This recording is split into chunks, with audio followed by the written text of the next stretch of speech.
All we want, our soldiers come home.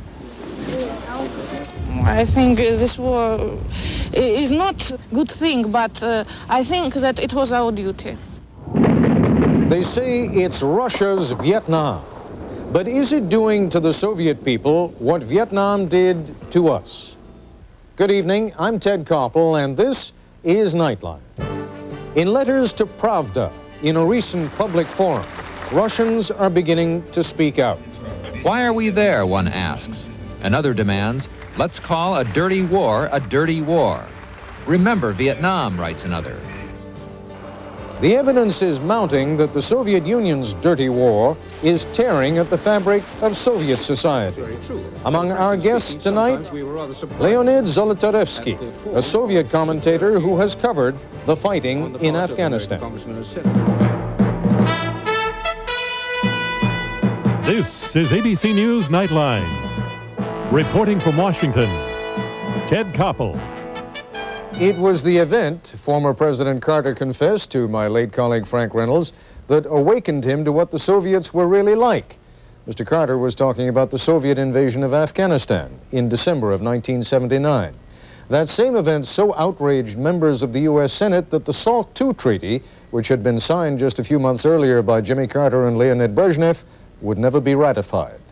Now, 8 years later, another U.S. president and another general secretary of the Soviet Communist Party have signed another nuclear arms treaty, and once again, talk is of Soviet withdrawal from Afghanistan, perhaps even within a year. The analogies to the U.S. experience in and ultimate withdrawal from Vietnam are tempting, in some respects even haunting. They should not be overdrawn, but they are worth hearing. Here's Don Kladstrup.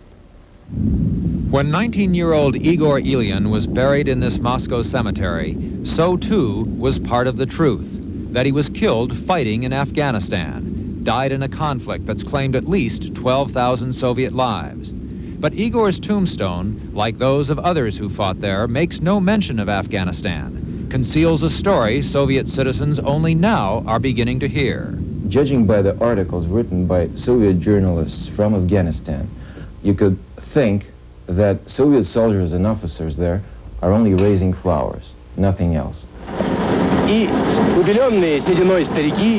Raising and receiving them, according to the Soviet media, but a complete distortion of the true picture, thought Artyom Borovik. So last spring, the 24-year-old Soviet journalist donned fatigues, picked up a gun, and went to Afghanistan.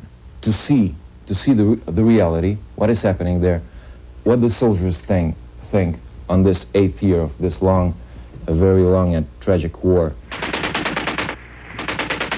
What he saw, and later reported, came as a shock to many. Low morale among troops, graphic accounts of death and suffering. I wouldn't come back to this place for anything, one soldier complained. Something Soviet journalists just didn't write about, until Artyom Borovik did. It is senseless going to Afghanistan and going with the troops, experiencing all this tragedy and seeing it, and to come after it and write lies about it. I think it is senseless. The truth about Afghanistan, the fact that after nearly 8 years of fighting, the war is no more than a stalemate, has had a sobering effect on those in the Kremlin. Soviet leader Gorbachev has described the war as a bleeding wound on Soviet society. Now, thanks to Glasnost and a new openness here, we're getting a glimpse of just how big that wound is.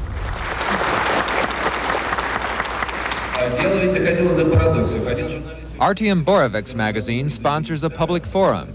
Hundreds attend. In handwritten questions, they speak out. Why are we there, one asks. Another demands, let's call a dirty war a dirty war.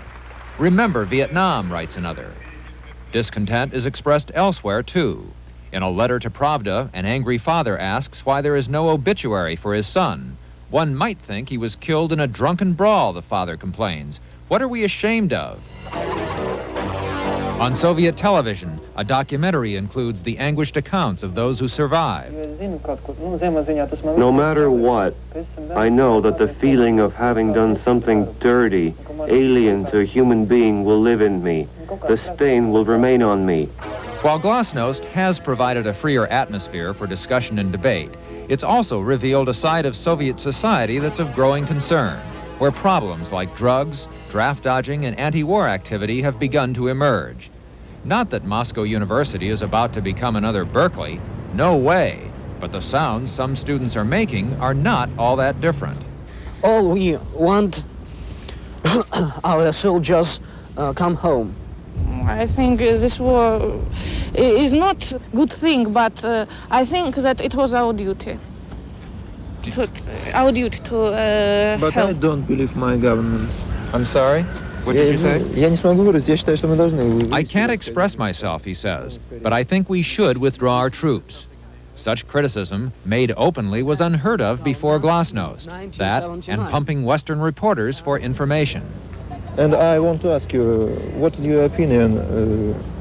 How many Soviet soldiers were killed in Afghanistan from 1979 to 1967? They say 12,000, at least. Thank you. We don't know exactly how many young people were killed there up till now. But we know that a lot of them were killed. Still, Lev Timofeyev, a former political prisoner, says public opinion is unlikely to force the Kremlin to end the war. It's not due to the fact that the opposition of this war is weak. No, it's strong enough. But this opposition has no ways to show itself, to expose itself. This, after all, is still a country where they break up demonstrations, where free speech and dissent are carefully controlled. To date, the Soviet press has yet to publish the number of casualties in Afghanistan, the circumstances of the invasion, the brutalities inflicted on the population. If our leaders are sincere, if they want to put some morals, some democratic principles into our society, the first thing they need, that is to reveal all the secrets about Afghanistan war.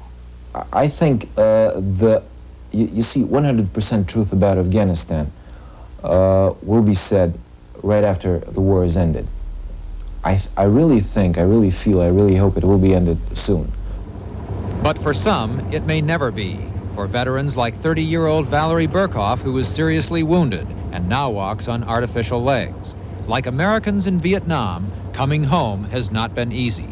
We got notes and letters, he told us, saying, "Why should you be treated like heroes? You've done nothing heroic."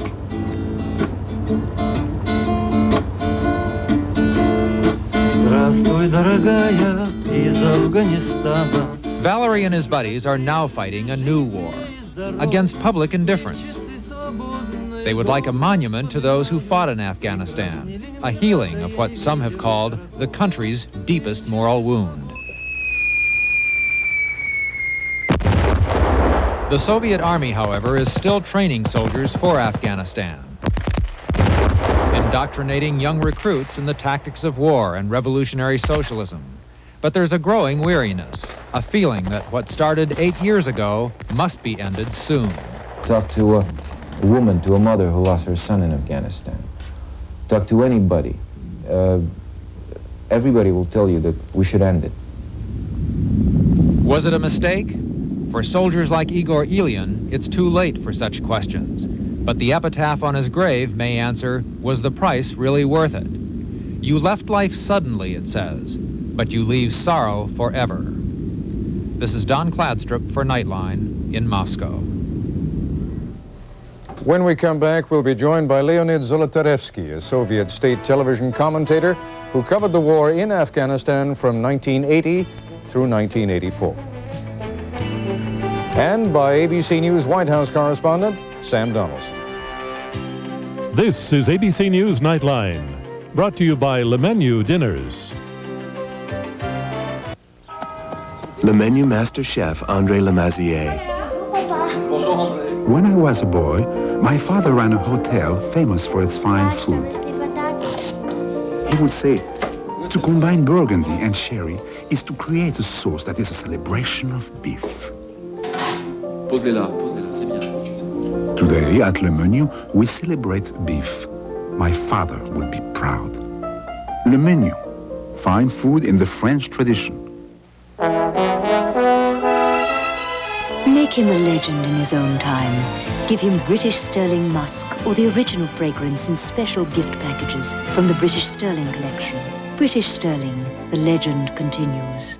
Spray on the flavor, brush on the flavor, stream on the flavor. From Presto. Electric or microwave hot topper. A touch of flavor, easy cleanup too. Electric or microwave.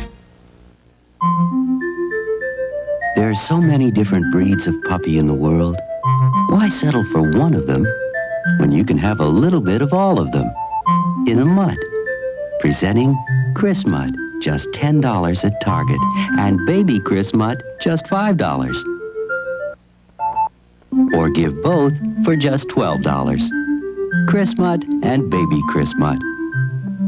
Exclusively from Target. At the Boxworks, we add a special touch to your gifts with beautifully distinctive designer gift wrap boxes and bags. We'll wrap, package, and ship your gifts worldwide or sell you the materials to do it yourself. The Boxworks, we're the perfect Santa's helper. Come see us at Belford Square Shopping Center in Hickory Hollow, Lions Head Village on White Bridge Road, Merchants Walk Shopping Center in Brentwood, and Village Green Mall in Green Hills. Tomorrow, the next step toward ending the arms race, an agreement on long-range missiles, how it will affect our national security, on ABC's World News Tonight with Peter Jennings.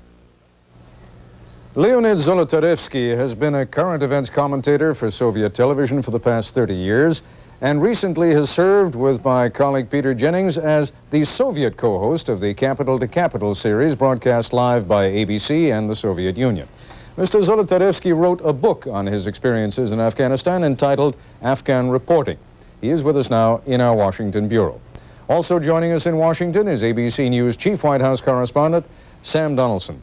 I would like to begin, Leonid, if I may, with you, and let me just make an observation. We tend to fluctuate between euphoria and outright hostility between one another. Let's see if you and I can just stay on the relatively level ground of objective reporting. Do you have any problem, for example, with what your colleague Borovik is doing in the Soviet Union, this young journalist who has come back and apparently revealed for the first time to many Soviets the downside of what is going on? Well, let's begin with what you've just mentioned, that we should try to stand on the same level. We're not standing on the same level already because I suppose that you have seen the roll-in with which the broadcast started, and I haven't. I heard only the voice. So we are already not on the same level. Then should I remember my own saying what I said just 2 or 3 days ago at the reception here in Washington, that when Americans are speaking, it's regarded as making speeches. But when a Russian is speaking, it's regarded as spreading propaganda. So this time, Ted, I am sorry, but I have to accuse you of making propaganda because you expressed your point of view in the roll-in, and I haven't seen it. Well, I can only apologize to you. If you haven't seen it, there is really no reason why the monitor should not have been on in there. Apologies accepted. Okay, apologies accepted. Let's go on. Let's go on. You at least heard the substance of what was said. Do you have any objection to what you heard? Well, I've got a lot of objections, and I will start with the first and, to my mind, most important objection. You know, all the conception of what I've heard is based on the analogy between American aggression in Vietnam and Soviet intrusion in Afghanistan. But I believe that both the motivation for the two events, well, let's call that events, the motivation, the reasons, and historic background were absolutely different. So let us not make analogies. Let us regard Afghanistan as such. Well, I'm trying very hard to avoid getting into debate with you. I may not be able to resist too much longer, but let me try. Without getting into whatever the political reasons were for American involvement in Vietnam, or for that matter, Soviet involvement in Afghanistan, what interests me is the degree to which the veterans who are coming back from Afghanistan, the Soviet veterans, the families of the people who are over there right now, to what degree would you say that the analogy between their feelings now and the feelings of Americans who, as you know, were in fairly large numbers during the latter years of the war, opposing that war, to what degree are those situations analogous? Well, I wouldn't call it analogous, and you know why? Because Vietnam was 10,000 miles out of the United States, and Afghanistan is on our border. It's very close to us. It's very close to our sense of security. It's very close to our history in the last 68 years. So again, I'm against the analogy. But speaking about family feelings, well, of course, I presume that those families who physically suffered, you know, who lost their sons or brothers or husbands, of course, they are very unhappy. It is a drama, it's a tragedy for a family.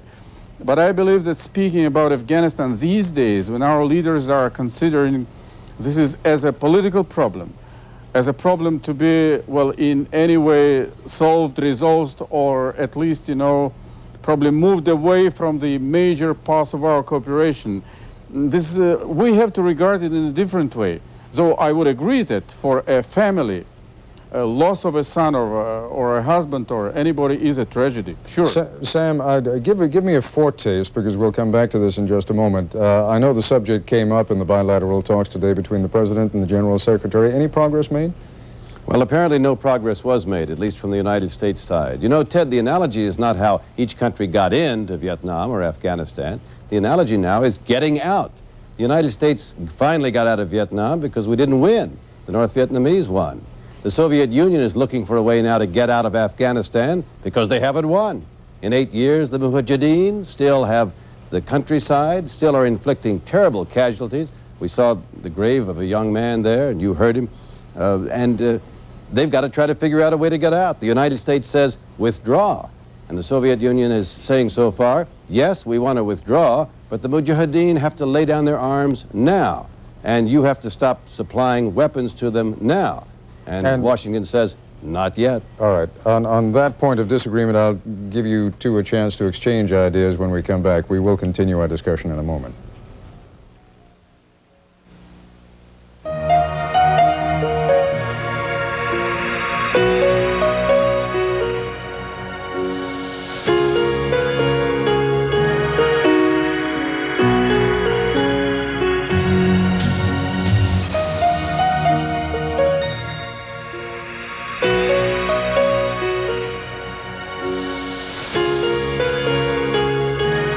Profound than words.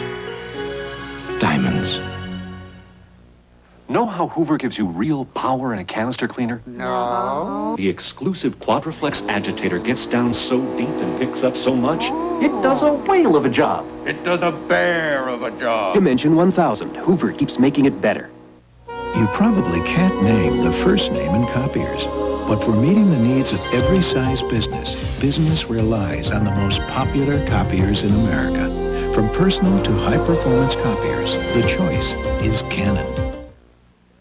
No payments in December. Then next year, no payments in January. No payments in February. No payments in March. No payments in April. No payments in May. No payments in June. No payments in July. No payments in August. Richard Smith announces no payments till September 1988 or over $2,500 cash back just in time for your holiday shopping. Own Nashville's #1 nameplate, the Pontiac Grand Am. That's right, no payments till September 88 or over $2,500 cash back for the holidays and no down payments. Only at Richard Smith in Murfreesboro. Great party. The guy's loaded. Yeah, it's a good-looking tux. It ought to be. Custom made, $400. Really? It's a pretty nice tux. Yeah. Barry Manufacturing, $99. They've got their own factory. You gotta be kidding. Barry Manufacturing. Because in life, stuff happens.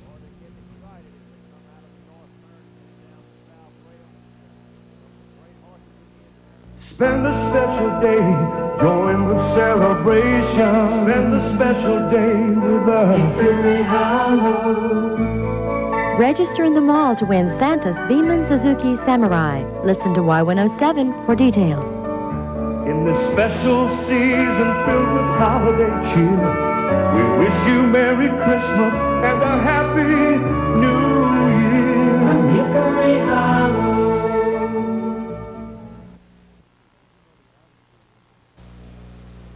Even though the arms treaty has been signed, it must clear one more hurdle, Senate ratification.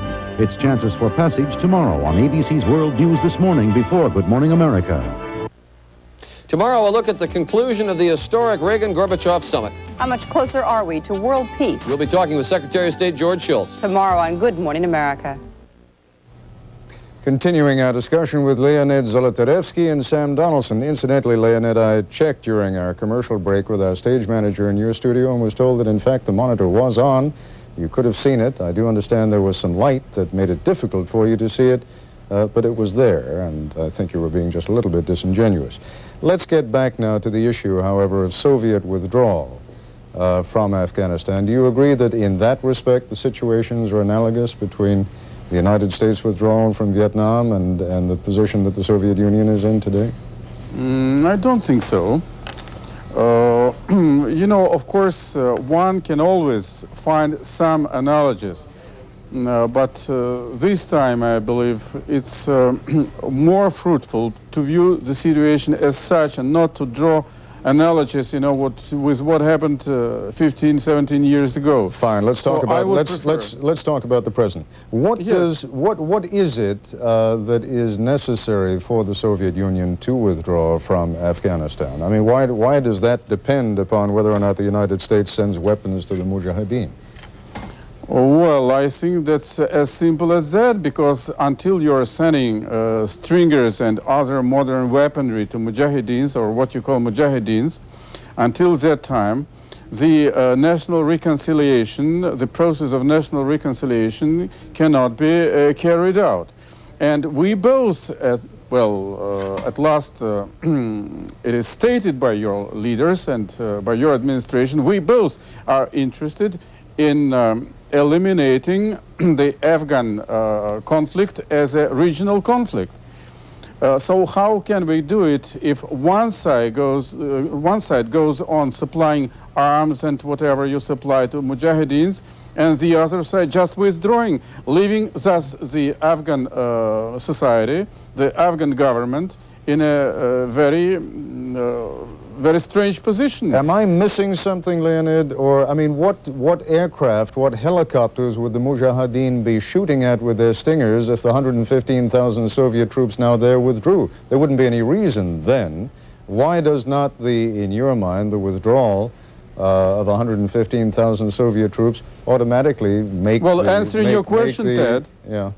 Ted, sorry, answering your question, what airplanes Mujahideens are bringing down, I'll tell you, they are bringing down many planes, including those civil planes which were transporting women and children. Yes, like it happened several times in Afghanistan. I'm sorry, Stingers. Yes, I understand. You're absolutely right. I'm aware of the fact that a couple of such aircraft have been brought down. What else they were carrying, I have no way of knowing. But my question really is, if you withdraw the troops, there's really no reason for our supplying weapons, and I think that's essentially, and let me turn to Sam for a moment, is that not the U.S. position? When the troops go, no more reason to supply weapons? Well, that's quite correct, Ted, but you see, if we stop supplying weapons right now and Stingers to the Mujahideen, then the Soviets have won.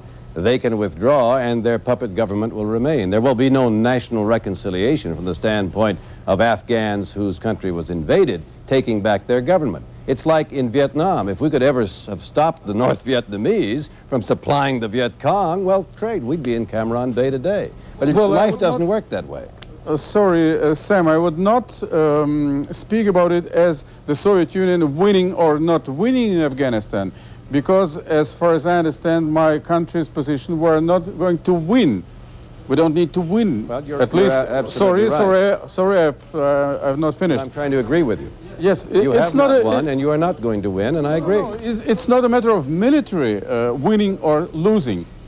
It's a matter of political solution of the Afghan problem. And I don't think whatsoever that under political solution of the problem, we mean military solution. Not at all. You see, Ted, one of the problems is the Soviet Union now apparently realizes that it's in its interest to withdraw from Afghanistan, and it will accept in neutral Afghanistan. But to withdraw now under fire and to show the world that it has really lost its invasion gives it momentous potential problems in many other countries. Think of Eastern Europe.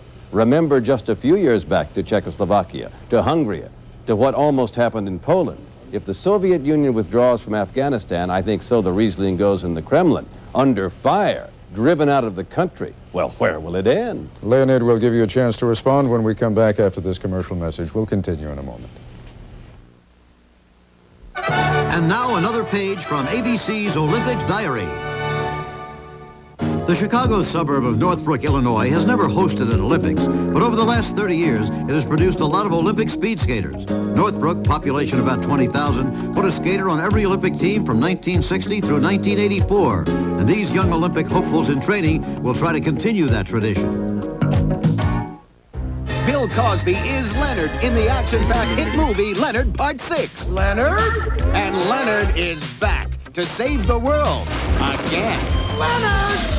Now bring the action home with the new Action Max game video system. See how you can win one at a Leonard Part 6 Action Max sweepstakes display where you buy Coca-Cola Classic and Sprite. When you've got Leonard Part 6, Leonard! Action Max, Sprite, and Coca-Cola Classic, you can't beat the feeling. Among them, speed skaters from Northbrook, Illinois have won 9 Olympic medals.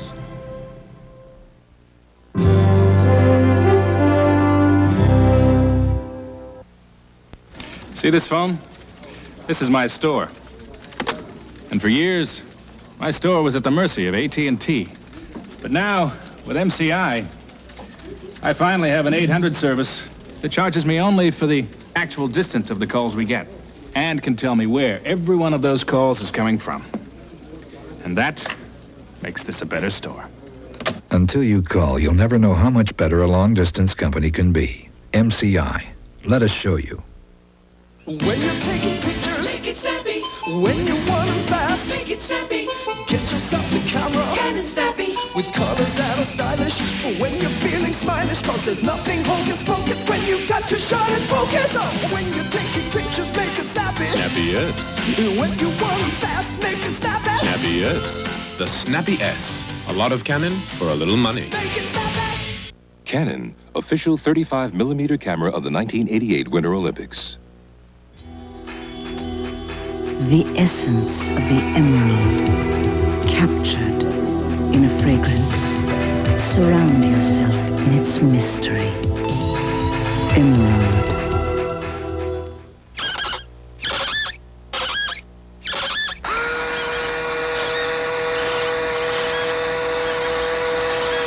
The Skill Twist cordless power screwdriver. It's a new twist on an old idea.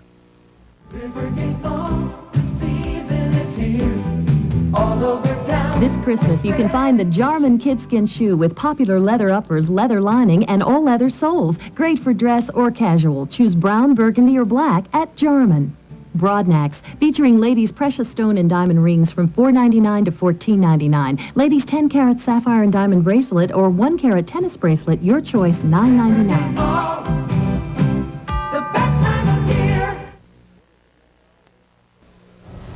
With us again now, Leonid Zolotarevsky and Sam Donaldson. Leonid, if I said to you that sooner or later the Soviet Union is going to have to get out of Afghanistan anyway, why not make it sooner and do it under the best conditions you can get?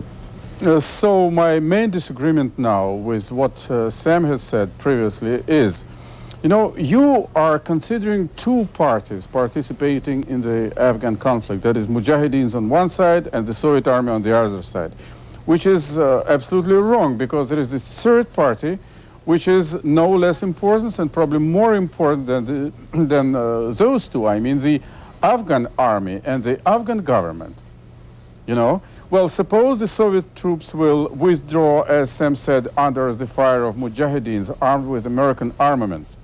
Well, there is still a third party which will go on fighting, and we both are interested in eliminating the regional conflict. So we have to stop fighting, and to stop fighting, we have to eliminate the reasons for fighting. Therefore, I think that our position is very clear and very reasonable. All right, Leonid, stop forgive me, supplying arms. forgive me for interrupting. We withdraw from Afghanistan and the fighting stops. Okay, Sam, you've got about 15 seconds left. Is what we've seen here this evening kind of reflective of what appears to have been going on at the higher level? Well, the U.S. government believes the reason for the fighting was the invasion by Soviet troops. Withdraw the troops and no more reason. And the hope was that Gorbachev would come to Washington with a little bit more of a plan. But as of late this evening, he had not presented it, Ted. Sam, Leonid, thank you both. That's our report for tonight. I'm Ted Koppel in Washington. For all of us here at ABC News, good night. This has been ABC News Nightline. For a printed transcript, please send $3 to Nightline Transcripts, 267 Broadway, New York, New York, 10007.